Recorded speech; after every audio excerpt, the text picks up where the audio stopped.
Let's take a quick look at Ben Shapiro's past interview with J.D. Vance. This happened almost 4 years ago. It's interesting to see how much the two have changed since then. Before we get to that, let me give a little context about the two figures. In many ways, J.D. Vance is cut from the same cloth as Ben Shapiro.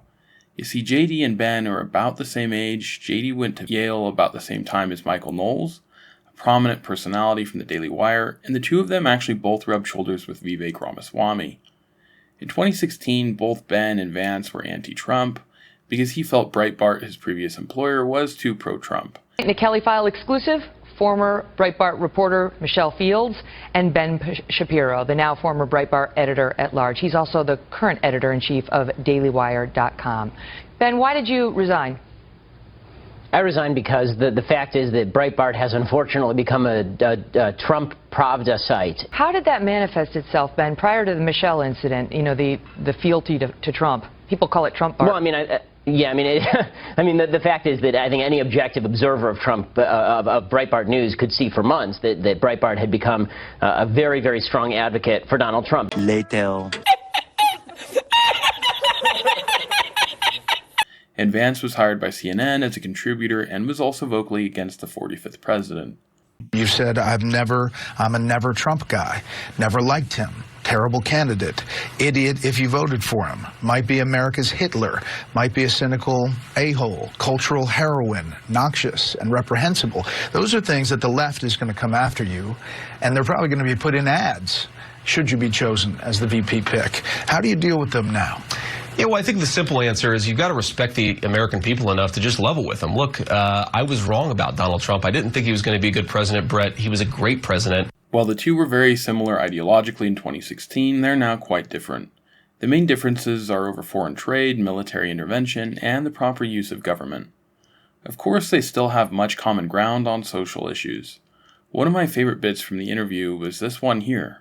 You're obviously a much bigger political or public figure than I am, Ben. And back then, Ben was definitely a bigger political figure than Vance, but I don't think that's necessarily the case today. One thing Ben and J.D. Vance have in common is their dislike of cancel culture. The two have different approaches about how to deal with it. One of the pitches I make to more libertarian-minded conservatives like yourself, Ben, for why we need to be a little bit wary about the commercial or the alliance that existed between the right and commercial actors in our society is that, for a long time, basically, the dynamic in American politics was the left owned the culture, the right owned the money and the commercial and corporate power, and they battled over political power. And one of the things that's happened is that the right has now lost one of those two spheres, right? We can still win elections, but both the culture and the corporate leadership is now firmly behind the left. I saw this statistic recently that in 1990, the Fortune 10 companies were all led by Republicans. I think their CEOs were all Republicans, or maybe 9 out of 10. And in 2020, the Fortune 10 CEOs are all Democrats. And so I do think that one of the important realizations that has to happen for conservatives is we don't own the market anymore. We don't own the actors in the market anymore. They have sort of gone over to the other side, and our politics has to adjust to that fact. But that's really the consequence. Your point, you asked about consequences. Those are the consequences that matter, right? You might get beat up on social media, especially if you're more of a public figure, for saying you voted for Trump or saying you voted for whatever Republican candidate of the day is. But the thing that really bothers people, when I talk to friends who maybe they voted for Trump and didn't tell people, or they tried not to be open about it, what they were worried about was not criticism from their peers and their neighbors. It was what they were worried about is they might get fired. Yep. And we are now in that environment where people on the right really have to worry about what they're saying, especially if they're working for the most elite companies in the country. You have to worry about this less if you work at a small manufacturer in Southern Ohio than you do if you work at Google. Of course, if you work at Google, you've really got to worry about what you say, or you might lose your job. And that strikes me as a pretty unhealthy. Absolutely. And even if you're working at a small company in southeastern Ohio, if you go on Twitter or Facebook and you say something, there's a high likelihood that somebody's going to pick that up and then call your boss. And that your boss will then be inundated, or that Yelp will suddenly review you as a racist business and your boss is going to be forced to fire you. I mean, the sort of censorship regime from the top is really pervasive. And I think that people on the left are underestimating what the backlash is going to be. Now, the question, I think, between the two of us is actually not really about that. I think it's really about what's the method of fighting it. I tend to think that that has to be fought more on a cultural level as opposed to, what can even be done in the political sphere. I'm not sure what can be done in the political sphere to reverse that. I think that in the end, what may have to happen is that, unfortunately, we may break into a country that basically has a Republican credit card company, a Democratic credit card company, and a Republican bank and a Democratic bank. I worry about that, especially, as you know, I spend most of my day investing in technology companies. And, certainly you talk to companies that have more of a right of center bent. And sometimes they'll say they're maybe a little bit worried that, for example, Amazon Web Services, which is sort of a critical infrastructure component, whether they're going to be able to continue to host their website if this thing gets any worse. I agree with you that we certainly have to exercise cultural power, but I also think that there are some basic policy assumptions in the American regime that corporations are going to be fundamentally neutral, right? Like maybe the CEO is going to say what the CEO is going to say. Maybe there will be some political donations, but I think there is an assumption of neutrality. Like, why do we offer all of these protections to our companies if not to sort of assume, or if they're not going to assume some posture of neutrality? And so I do think that if we continue to go down this path, we're either going to have, like you said, a left-wing economy and a right-wing economy, or we're going to have to start actually, telling our corporations, like, look, if you want the benefit of American limited liability, you have to show some neutrality, right? If you want to continue to access capital markets, you can't just fire Republicans for saying things that Republicans believe in. And so I'm willing to use not just the cultural power, but eventually the legal and political power if we have to use it.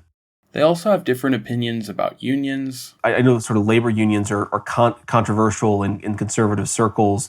I tend to sort of be more pro-union. We can talk about that. We can not talk about that. But people, I think, always miss the thing about labor unions is not just that they were sort of economically important to a lot of people.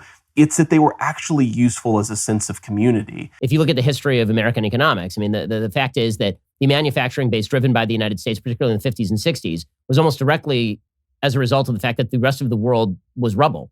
I mean, after World War II, we were the only untouched major industrial nation on planet Earth.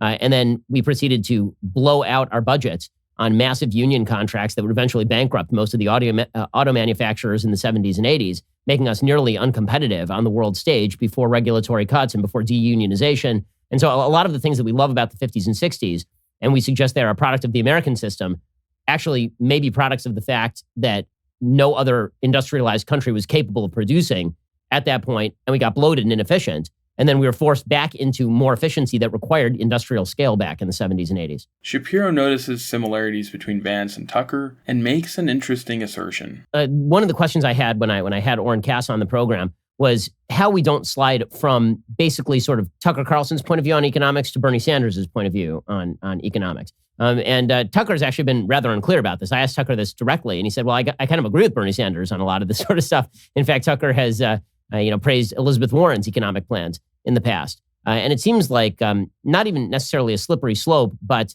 an inexactitude of principle. To me, it seems Shapiro was indirectly calling Vance a lefty, and an extreme one at that. Look at how Vance responds. Well, one thing I'll say about Tucker and Orrin in particular, because I think they're very aggressive on this point, is that there's this weird meta-narrative within the American right that I think they're very explicitly trying to push on and to try to rip the Band-Aid off a little bit. So I don't think that Tucker's economic views are the same as Bernie Sanders.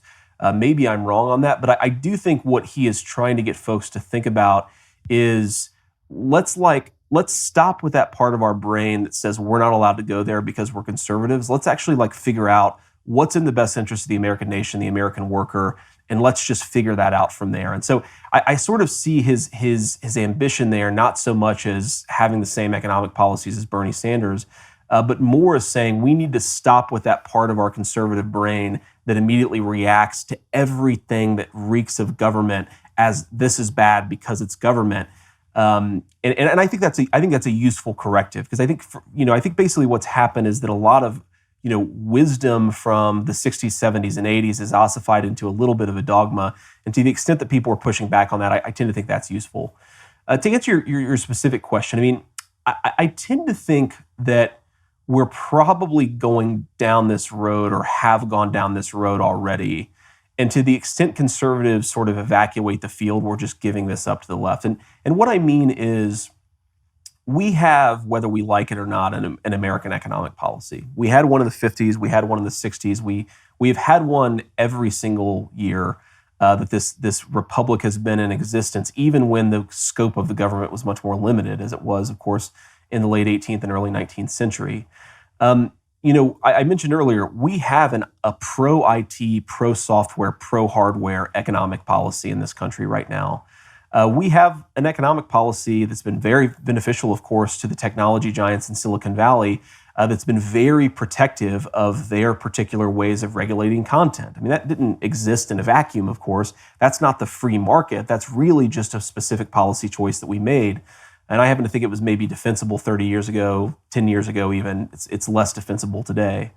And so I think that what we have to recognize is that at some level, the American government is going to be doing something in the American economy, and we should have a discrete view about what we want that to be, and we should be pushing back against the excesses of the left, which it's hard to do if your view is, well, the government shouldn't be doing anything vis-a-vis the economy, which I'm not saying, of course, is your view. I don't want to caricature it. But I think that's pretty close, actually. I don't think you're caricaturing it. Well, I'm pretty close. Those were the main differences between the two, but I think Ben also did a good job of getting Vance to speak about his grandparents, community, and his upbringing. You speak in the book about how economics plays into all of this, and how the sort of transformation of the American economy from a very industrial-based economy and originally an agricultural-based economy to a service-based economy really hit these areas of the country hard. How did that impact the places where you grew up? One of the things that happened, of course, is that, and I think this is a mistake folks on the left often make, right? They look at this area and they say, well, if people just had more money, if there was less poverty, if there were more resources, everything would be fine. And of course, there's an element of that that's true. More resources certainly do help. Material poverty is, of course, very hard. But if you look at the actual income numbers adjusted for government transfers, like a lot of people are actually doing as well today as they were 30 or 40 years ago. What's really different is that the fabric of work and community provided by good work has sort of disappeared, right? And so, in my grandparents' generation, 50s and 60s, Middletown, Ohio, most of the workers in that community, they didn't just have a good job and a good wage, which is obviously important, but they had work that was proud, right? They liked doing what they did and they were proud of it. I remember talking to my grandfather. We'd see an old car in an old, sort of used car parking lot, and he'd say, Armco Steel, he worked at Armco Steel, built that car. Like, I know that car. And he was proud of that fact. But it also provided a real sense of community, right? I mean, there were sort of labor unions and other institutions of work that existed, that just don't exist in the modern service sector economy. Vance wasn't all that famous at the release of this interview, but now is quickly becoming a household name. Much of his rise is attributed to his roots and upbringing, but also how he rose to financial success. Let me know what you think about this interview below, and if you enjoyed the video, don't forget to like, subscribe, and hit the notification bell. Thanks for watching, and have a good rest of your day.